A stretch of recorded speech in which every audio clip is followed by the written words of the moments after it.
sit in the presence of God this morning?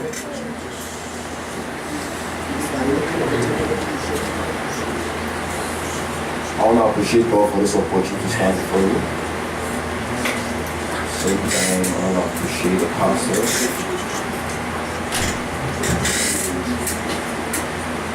Pastor, Mr. Ministers, I'm grateful for this opportunity granted to me to stand before you to preach His word. And also to my fellow ministers and to everyone in this place. Amen. Amen. Hallelujah.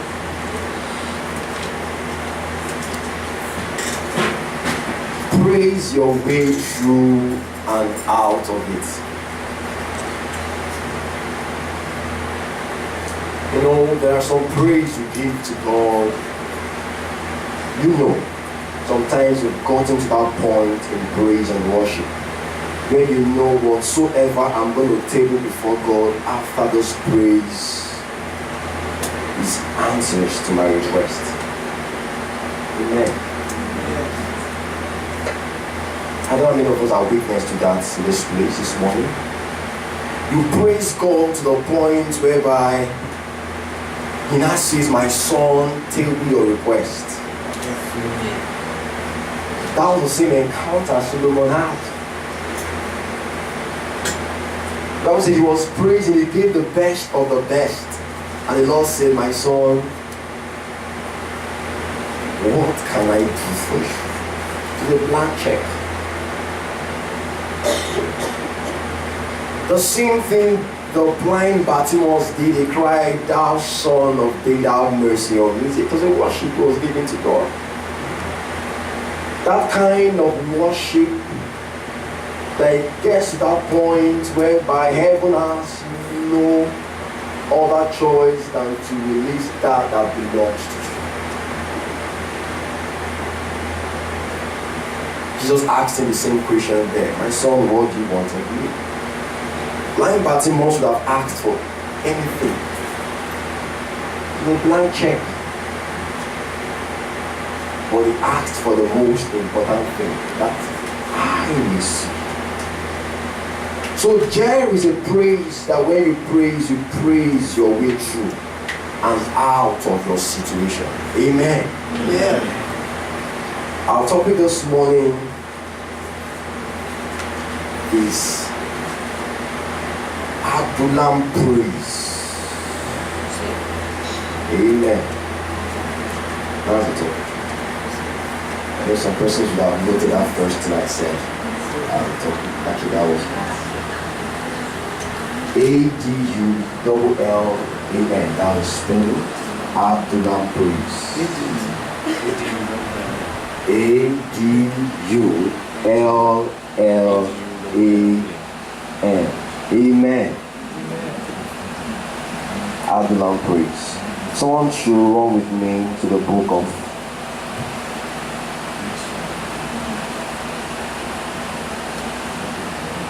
1 Samuel.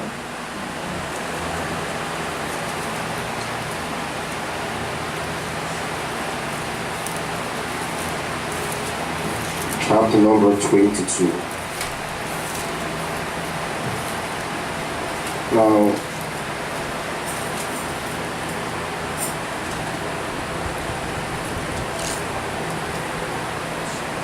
before we go to 22, probably the whole story actually started from 19, when we start reading down after David had defeated the Philistine by the name Goliath. Amen. Now, if you go to chapter 21, if you start reading from verse 1, you get to know that was when David parted from Jonathan, because then Saul had threatened to kill him. And so Jonathan, being the best friend of David at that time, went at the back of his father to tell his best friend to run away, and my dad is set to take down your head. And David started running for his own dear life in 1 Samuel 21. And then he came to a place he was hungry. We start reading from verse 2 down 6. He was hungry and he needed something to eat. And he partook on what the Bible calls the shewbread. That's the bread that we give offer to God. Amen. This bread is meant for priest only to partake of it. We're not going into details of what shewbread is, but just know that is what it is. It is the bread offered to God meant only for the priest. So from there, you keep reading from verse 7. He was still running for his own dear life. And come to verse 10, he was still running to he flee from a man known as Abimelech. In my recent study, I've come to understand that Abimelech actually is not the name of a person. It's a name that's actually given to a Philistine king. You need to have come to understand, I've come to know, like we have Pharaoh for Egypt. There are different pharaohs that actually came. So that's why if you read the scripture, you can see the same Abimelech. You might think, is it the same Abimelech in the time of Abraham that was saying Abimelech that came against Isaac? These are just the names of the rulers given to the leaders of the Philistine. So he ran away and he came to a man called Achish. And there before Achish, the Bible said he dressed like a madman.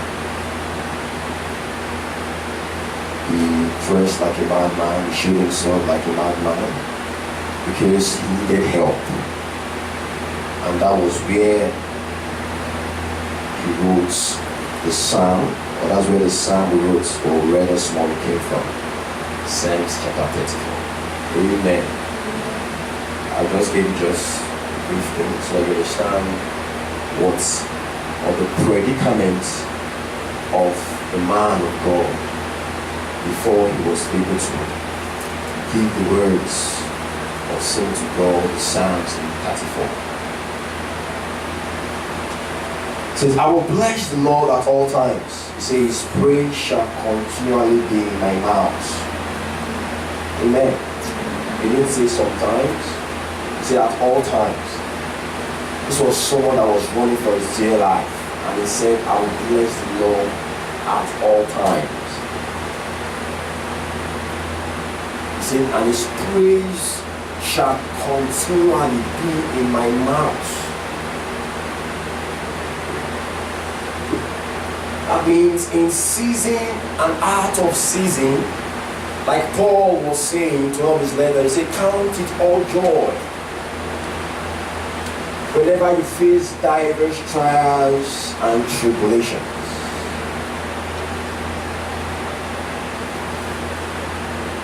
So I will bless the Lord at all times. That was a man of David. Remember the time that he went for a battle and he came back, lo and behold, that's when he went to fight against the Amalekites, and he came back, lo and behold, everything he left at home had been carried away. But the Bible makes you understand, even in that moment, he encouraged himself. He encouraged there. The Greek word is not that he sat in himself and started saying, oh, I'm going to make it. We are going to go back. And no, it was praise. When he said he encouraged himself, he was talking about he praised God. He lifted up his voice and said, thank you. He gave worship to God even in that predicament. It was not just that the people that he left were captured. Even the men he came back with, but these are men of valor. They were crying before him. It is because of you in our own time. That's the kind of cry we're going to cry. If we had stayed here, this thing wouldn't have happened. But in that he encouraged himself. David understood the power of praise. And he says, my soul shall make a boast in the Lord.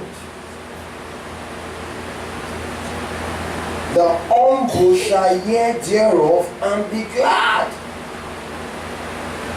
And he says, oh, magnify the Lord with me, and let us exalt his name together. Now, if you study there, you get to understand that everything about him was giving praise to God. His body was giving praise to God. He said, let his praise continually be in his mouth. Now, in verse 2, he says, my soul, talking about his mind, he says, shall make boast of the Lord. That everything about him was giving praise to God.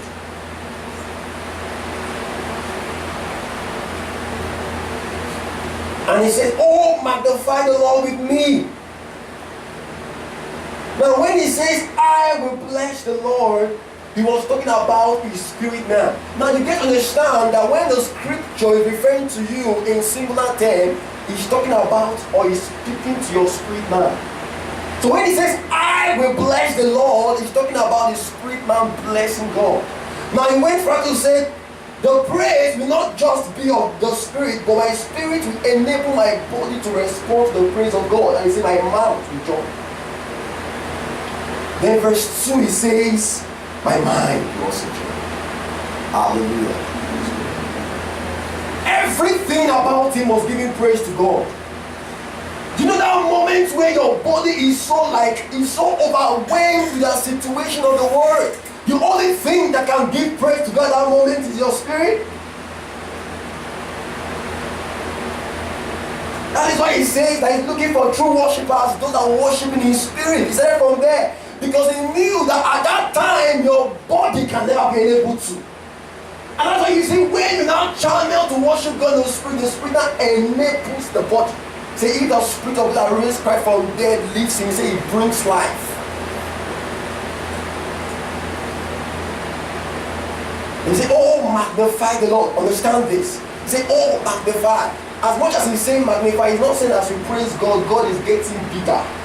You know, when you say your head is swallowed when people are praising you, that is not God. Your head doesn't get bigger, it doesn't get bigger in size. Because sometimes we think, or we have this mindset, and we say that God lives for you. He doesn't live or exist for you. You live and exist for you.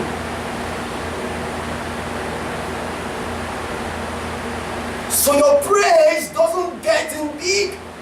As much as you continue to praise a man, his ear will not just decide to become, or his nose become Pinocchio overnight. No. He's going to still remain that same. But what it brings to you is, it takes away your predicament and makes it little. That thing that you see that is big, that is beyond God at first, becomes something to be trampled upon. And says, not just me, join me and magnify. So let's exalt his name together. We're going to come to that, exalt the name of the Lord. So, and I saw the Lord, and he heard me, and he delivered me from all my fears. Has the Lord ever failed David? No. But do you see, the first thing he started with was praise. Amen. Do you get it? He didn't say, Father, first of all, start delivering me. Sometimes your deliverance does not come. It doesn't come the much that you sweat or you knock your head to get results. It comes just you channeling and bringing the presence of God down in praise. Say, after I praised the Lord with my spirit, my mind, my body, then the Lord showed up and delivered me. Say, from all my fears. Now look at verse 5, very beautiful. This is what the praise of God does. It says, they looked upon me, or they looked unto me, and we are lighting. I said, and their faces we are not ashamed. Oh boy, that means there is something about you when you praise God. There's a change in your garments. There's a change in every everything that concerns you. Ask Micah, one of the wives of David. She will tell you that is a change. But when he was praising God, that's why he got to the point that he didn't know what he was doing. He didn't say you should praise God to that point where you consciously take off your clothes. That wasn't the case of David. He's talking about praising God to that point that nothing around you matters. You get to that point that all you see is His glory and His presence surrounding you. How can the presence of God surround you and that circumstance is stand? Then that's not my God. So he praised God to that point. That when Michael showed up, he didn't even know that it was a wife. He said, that person that is saying, you are barren. And heaven responded. Heaven responds in the place of grace. Understand it. You praise God to that point where nothing else matters, and when you begin to declare things come into being. What he prophesied was not good for him because it was his wife. But then what the scripture had to put in there is that when you praise God to that point, you begin to declare things and things come to be. Maybe you want to get to that point today, and when you begin to tell your request, you get answers speedily. Amen. Amen. He says, they looked unto me and they were enlightened. There was a different thing about him entirely. Now 6:6. Now he was not talking about, say, this poor man cried and the Lord heard him and saved him out of all his troubles. Hallelujah. Amen. Is someone following me this morning? I will encourage you too, because we're going somewhere in the little time we have. Now, we're done with 21. Now, if you keep reading, then you get to chapter 22, then you get to understand that God delivered him from Amalek, and then he went to a cave to hide. And the name of that cave is Adullam. Amen. And that is where the topic is coming from. Adullam. He went to the cave in verse 23, and David therefore departed thence and escaped to the cave Adullam. And when his brethren and all his father's house heard of it, they went down there to be with him. And then if you keep reading, you get to understand again that here, in this same predicament, he came about another psalm. And that psalm is Psalm 57. So once you just join me there, let's go to Psalm 57. Adullam praise. Praise from the cave. Praise might be a case of calamity and infirmity, might be a case of refuge, but in it, praise God. Say, be merciful unto me, O God, be merciful unto me. Say, for my soul trusted in the air. In the shadow of thy wings will I what? Will I make refuge unto the calamities overpass. Say, I cry unto God the Most High. He says, and that performeth all what? All things for me. Nothing remaining. Nothing remaining. All things for me. We saw that in the previous psalm we read verse 10. Say, nothing you will lack of life. In praise. Say, he shall send forth from heaven and save me from what? From reproach. Of him that would what? That will swallow me up. Then he says, Selah, peace. God or pause. He said, God shall send forth his mercy and his truth. Say, my soul is among what? Lions. And I lie even among what? Them that are set on fire. Even the sons of men whose teeth are spirits and arrows. And their tongues are sharp swords. But do you see what we say in verse 5?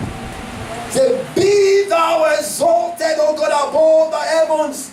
I said, let thy glory be above all the earth. Say, they have prepared a net for my step, but still my soul is bowed down to you. They have digged a pit before me, into the midst whereof they fall. What? They fall themselves. And my heart is fixed. It says, awake up, my glory, awake. Now go to verse 6. And I will praise thee, O Lord, among the people, and I will sing unto thee among what? The nations. So you are not just declaring the praise only in church or in a gathering. No, the world will get to know of your praise. Say, for the mercy is great unto heavens, and the truth unto God. Say, be thou exalted, O God, above heavens, and let thy glory be above all the earth. Hallelujah. This is a man that sincerely gives it to God. No wonder the Bible records and says this is a man after God's heart. Because it's not just after what I have to do for him, it's after praising me. Hallelujah. 2 Peter 3 verse 5.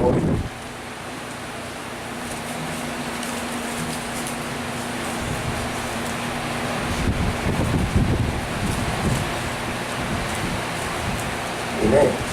Amen. Now let's read together 1 to 1 Peter, sorry. 1 Peter, I don't know I said right. 1 Peter 2 verse 5. Sorry. 1 Peter 2 verse 5. If you're there, let's read 1 to read go.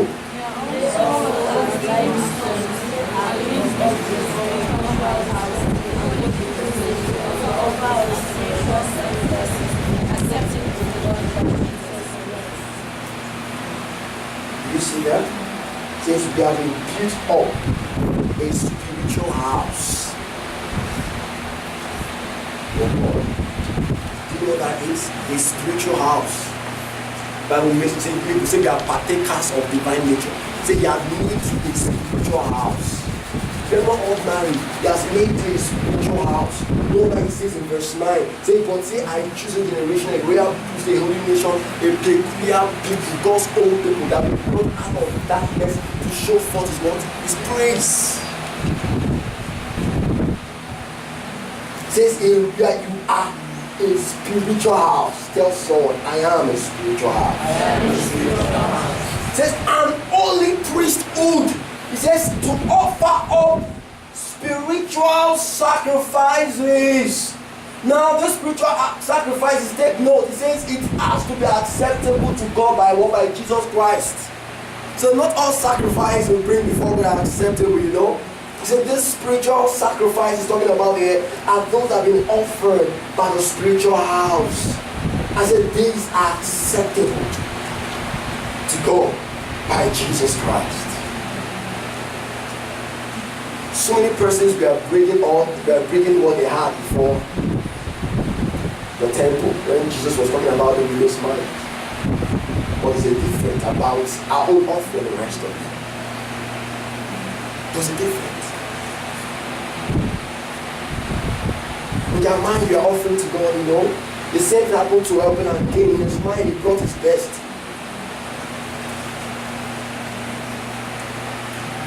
Just when I came to the stand, I was able to the level that the reason why God actually did not accept Cain's offering was simply because he didn't give it to faith.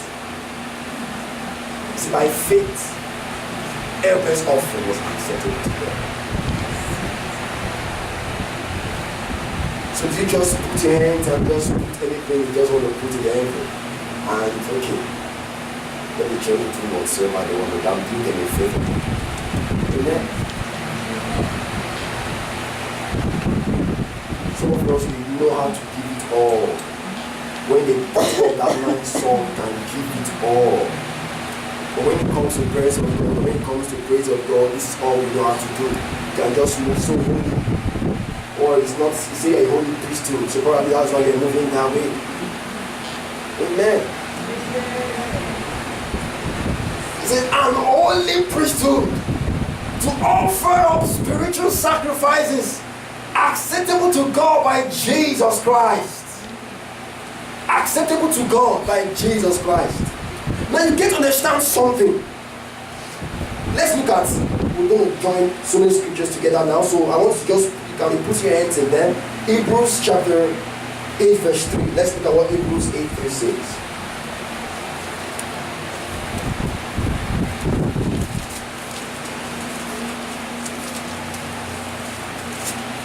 Now it says, for every high priest is ordained to offer gifts Say, for every high priest is ordained to offer gifts and sacrifices. Wherefore it is of necessity that this man has somewhat also do what? To offer. When he was talking about this man, he was referring to Jesus. Amen. So now it says, for every high priest is ordained to offer great and sacrifices. So wherefore it is also of necessity that this man, Jesus, to offer also sacrifices. Now you need to understand something. The Bible says, enter the gates with thanksgiving and call it what? Praise. Now I want to give an illustration of how the tabernacle works. Now if you're talking about the temple of God, there actually is a gate of it, and then there is a court. In the court there are two areas, two distinct areas. You have the Holy of Holies, you have the holy place, and those two distinct areas, they are demarcated, are what we call the veil.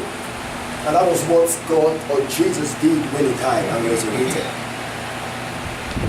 That's and when he died on the cross, so the curtain was torn from the top to the bottom. Now it's only one person that gains access into the holy place.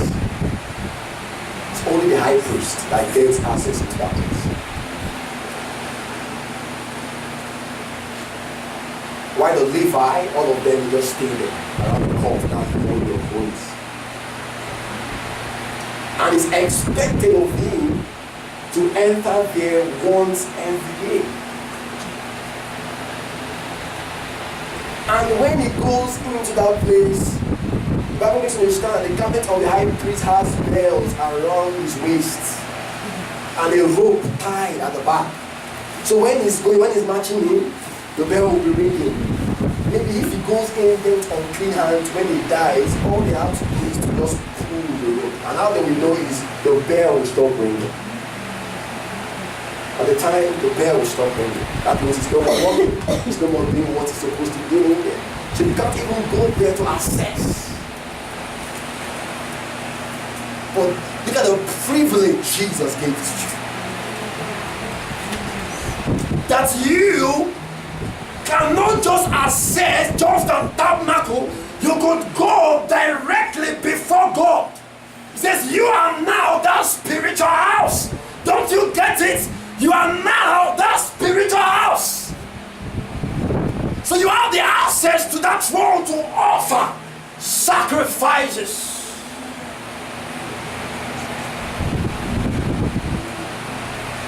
Hallelujah. So I appreciate God for me in this place. Now let's see Hebrews chapter 13 verse 5. Hebrews chapter 13 verse 15.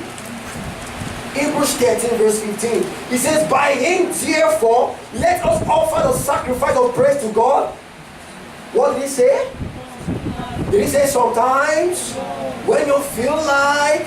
No, he said continually. He said that is the fruit of our lips, giving thanks to what? To his name.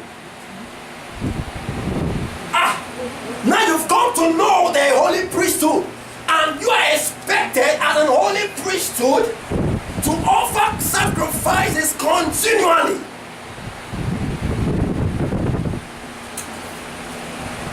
To offer sacrifices continually.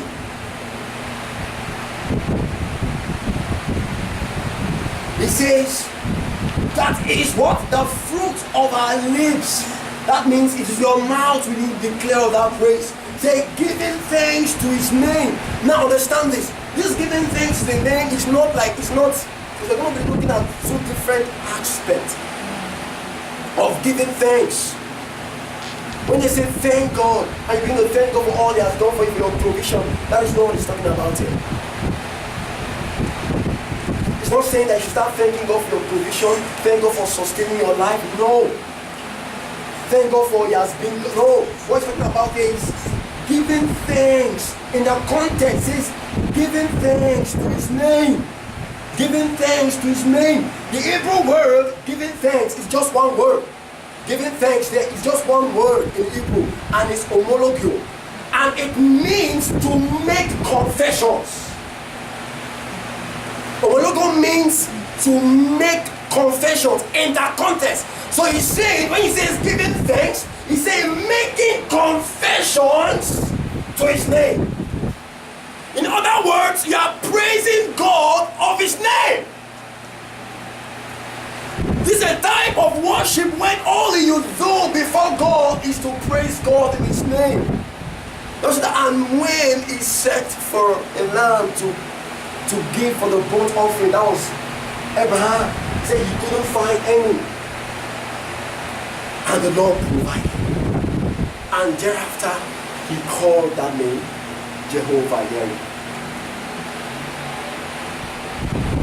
He called it Jehovah Jireh. It means my God, my provider. You are praising his name. You are praising his name. You are praising his name.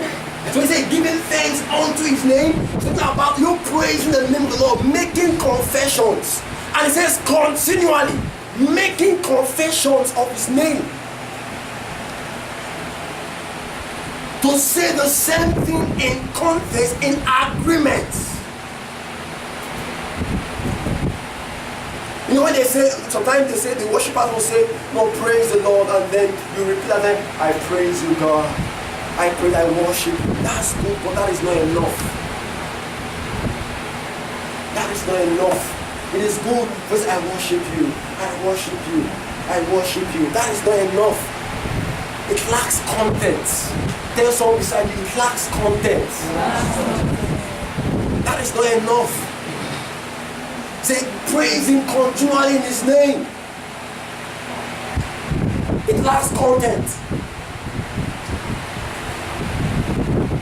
So you move from the place of saying that, oh, I praise the Lord, I praise the Lord, I worship you now. Yeah, we know you are worshiping him. No, you have to be exalting his name. How do you do that? How do you do that?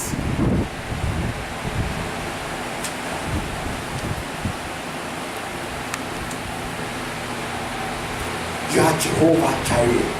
You are Jehovah Shammah. You are Jehovah Elohim. You are in the presence that is always present in his presence. To present his presence, those presently present in his presence. You begin to worship God in his name. That's all you do at that moment. Because the name that was given to him is a name that is above all names.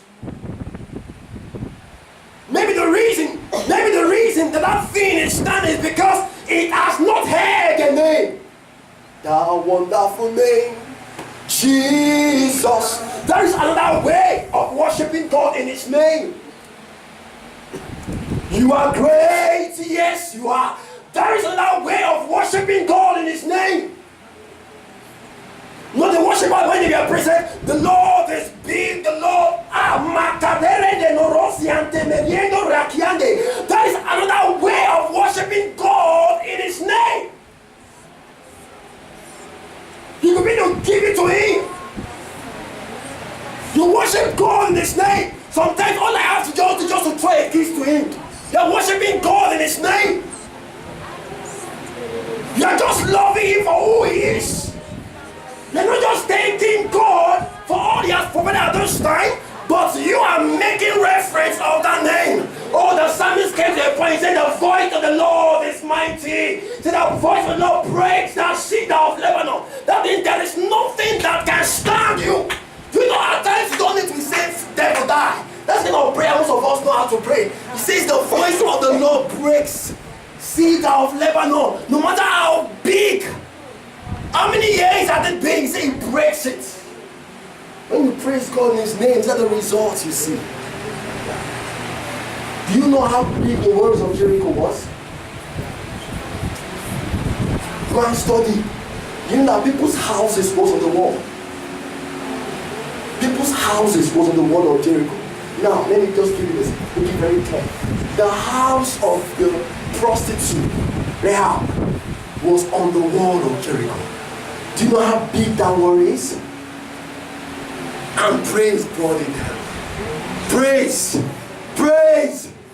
That was all brought it down. They didn't just say, God, fight my battle. But I kill all those people in my village. Those people that have not made me to progress. Wherever they have gathered fire. We know how to scream it. But we don't know how to worship God in his name. I'm just giving you another understanding this morning. For you, on that secret of breaking through, you can break through that circumstances. You can break through that issue when the name is made loud and clear. So the time, a time came, all they had to do was to praise God. When the 5 kings, the 5 mighty kings, Sihon, Ammon, and the rest of them, they came, the king of Amorite, they all come, they all say, oh, this is time to bring Israel down. All they had to do was to praise God. God also told them, my son, all you have to just stay in Israel, not be praising me. Stay in the camp and praise. Not until they woke up the next day, all they saw in the field were cadavers. That was all they saw. You know what God did? He put confusion in their midst. He started killing themselves. That is all praise does. Your enemies are in trouble when you praise God. They can't stand that thing. They're making confessions. What we are doing, we are celebrating the name of Jesus. It's a consciousness. It's a consciousness, people. We are celebrating the name of Jesus. We are celebrating the name of Jesus. The other thanksgiving is seen in Philippians 4:6. There are so many last scriptures because of time. We'll just look at just these 2. Philippians 4:6. We'll sing the thanksgiving, giving thanks. Now let's look at Philippians 4:6. In the name of Jesus, it's higher than any other name. Ordinary name is the name, full of power. Philippians 4:6 is a famous scripture. It says, be careful for nothing, don't be anxious. Some translation says, but in everything by prayer and what? And supplication. At the end it says what? With thanksgiving. Say, let your request be known unto God. Say, let your request be known unto God. Then thereafter the peace of God which passeth all understanding, then that shall do what? That keep your hearts and mind through what? Through Christ Jesus. That is the other one. This is from another Greek word, another saying. This is a thanksgiving whereby when you pray, you thank God for what He has done. You thank God for what He has done. So when you are making those supplications, say with thanksgiving. Thanksgiving is a place of receiving. Tell someone that. When you raise up your hands like this to God and you say, Father, I thank you for life. I thank you for the victory past. I thank you for the success past. I thank you for all. A friend was sharing a group. He said that there are some hospitals in Nigeria that oxygen for 1 hour costs 4,000 something naira. I don't know how to do this, but maybe because go surprise. I strongly believe in it. Just for 1 hour. Some hospitals in Nigeria need to get oxygen for 1 hour. 1 hour is 4,500. 1 hour. Imagine that person is going to be in oxygen for 1 day, 24 hours. How much is going to be?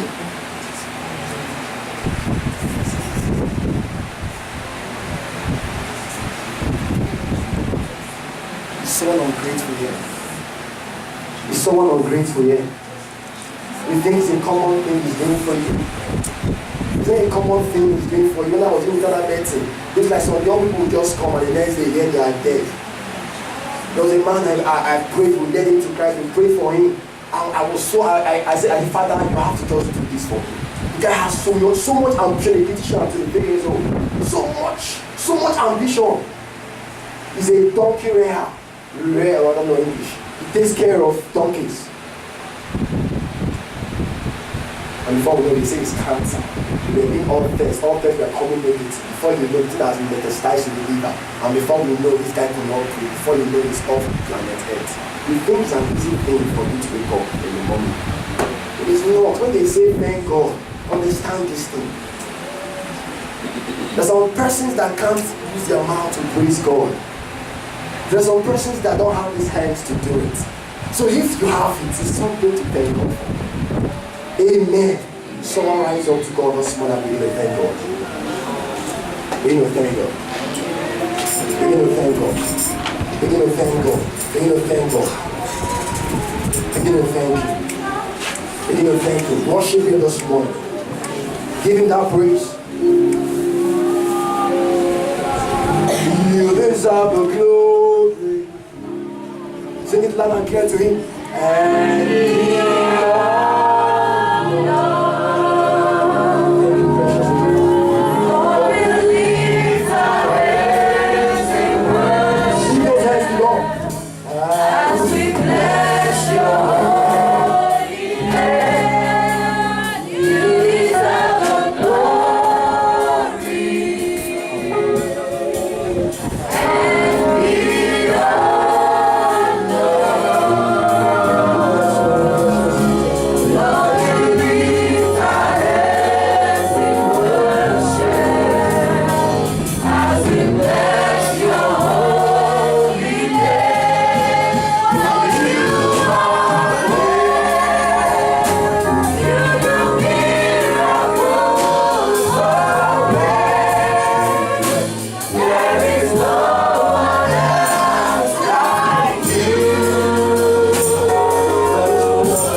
that your three beings have to be connected to give this praise to God.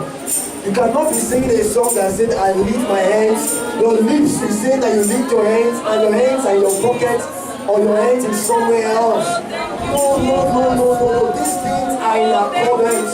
But you cannot be saying, bow down and worship Him, and you're just standing like this straight stature. Let's give that praise to God like no other.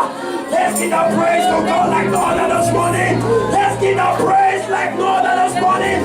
I will sing, I will declare the praise of God, that He deserves all our praise and worship.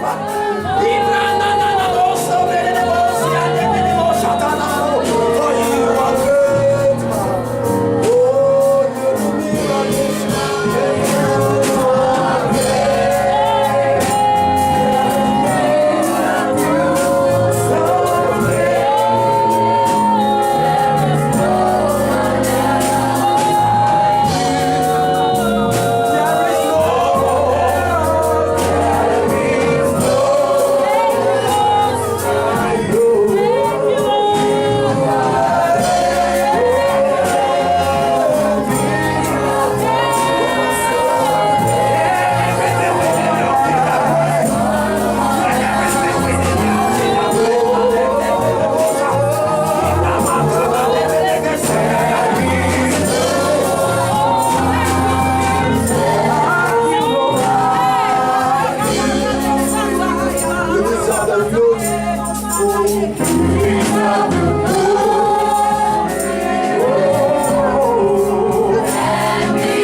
Thank you, Lord, for grace and worship. Thank you, Lord, for inviting our hearts. Thank you, Lord, for imparting knowledge unto us. Our Father, our God, we ask that, O Lord, your Spirit will keep us true, that we will not be hearers only, but we will be doers, the people of the Lord, who will continually offer praises unto the Lord. The people that we stand in time of convenience and in time that is not convenient, to render the acceptable worship of God. People that with through circumstances, by praise, enter into the presence of the living God. Father, make us so in Jesus' name. Your house shall be called the house of praise. This place shall be called the tabernacle of the praise of the living God. Father, by the truth of your word, we will not render meaningless praise. But day by day, our praise will be powerful. Our praise will accomplish much. Our praise will bring unto us the greatness of God. Thank you, Father. Sustain your Son in grace, that he may continually come into your presence and receive more from you, Lord. Thank you, Father. In Jesus' precious name we pray. Amen.